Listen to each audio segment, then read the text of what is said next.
Today we start Chapter 24, Nuclear Chemistry. Nuclear chemistry deals with the nucleus of an atom and the changes that they undergo. Whereas chemical reactions involve small energy changes, nuclear reactions involve much larger energy changes. And the obvious example for a nuclear reaction is an atomic bomb.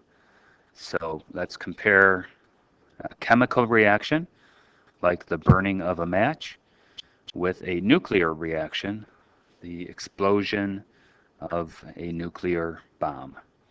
So if you read through these, we see that a chemical reaction, bonds are broken and formed.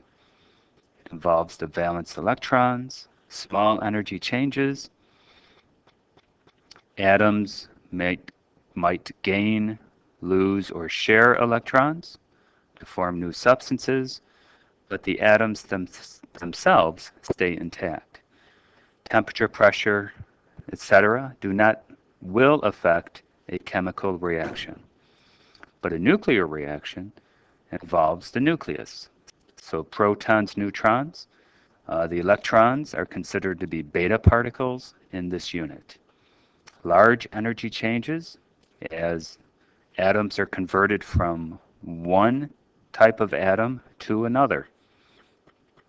And temperature and pressure will not affect a nuclear reaction.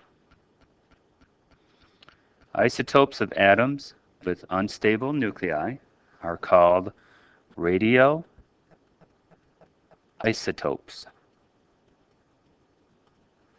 These unstable nuclei emit radiation to attain a more stable atomic configuration in a process called radioactive decay.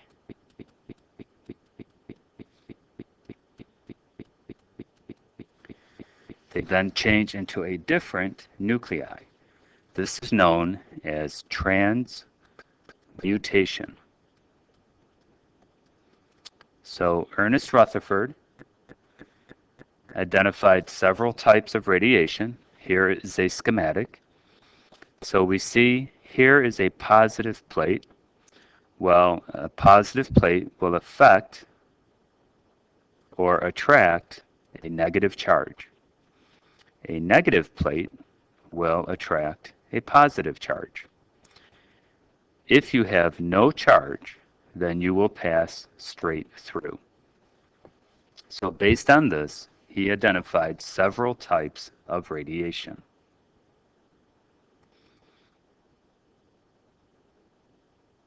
You are responsible for understanding alpha, beta, and gamma radiation. So we have to identify the symbols, the composition,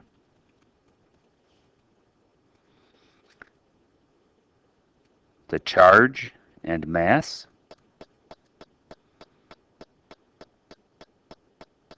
and the penetrating power of each type of radiation.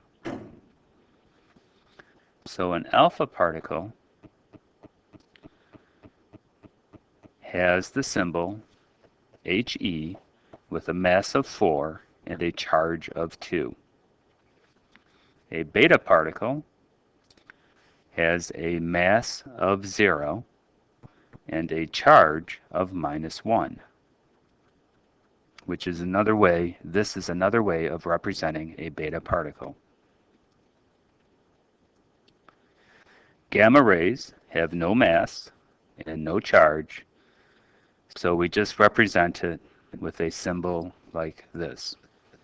Now what's interesting is that a nuclear reaction balances exactly the same way as a chemical reaction. The sums of the masses have to add up equally on both sides of the arrow.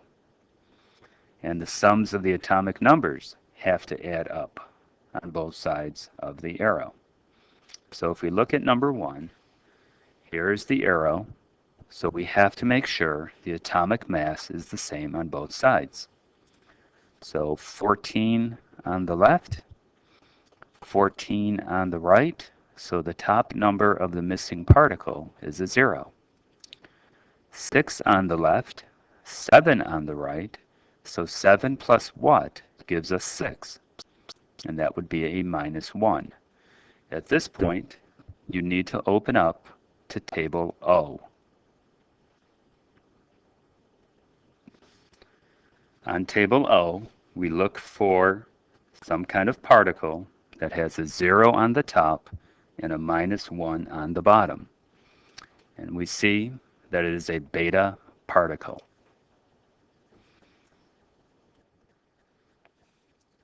So what we're going to do is, using Table O and the periodic table, we're going to fill in the missing particles. So number 2, what has to be the top number on the right?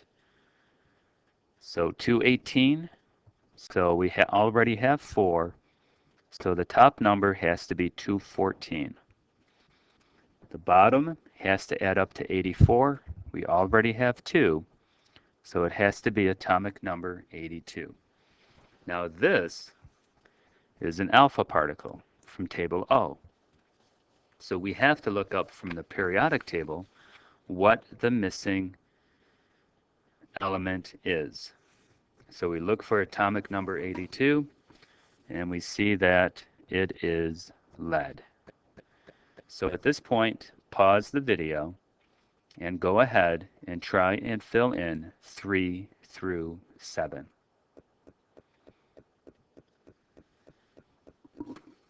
So I'm going to quickly go through up through number 7. The missing numbers here, 4 and 2. We look in Table O, and this is an alpha particle. Top number is 0. Now the bottom number, 10 plus 1 is 11. We look in Table O, and this is called a positron. 5. Top number is 234. The bottom number, -1 and what is 90, and that would be 91. So we use the periodic table, and we look up atomic number 91, and it is protactinium. 6, top number is 0, bottom number is 1, that's a positron. And the last one, top number is 24, kind of interesting. We're looking for the particle on the left side of the arrow. 12 and -1 make 11. And we look up atomic number 11, and it is sodium. So that's all you had to do for today. Tomorrow in class, we're going to do 8 through 14 and continue on with like the handouts where we'll practice this more. Have a great day, and we'll see you in class. Bye.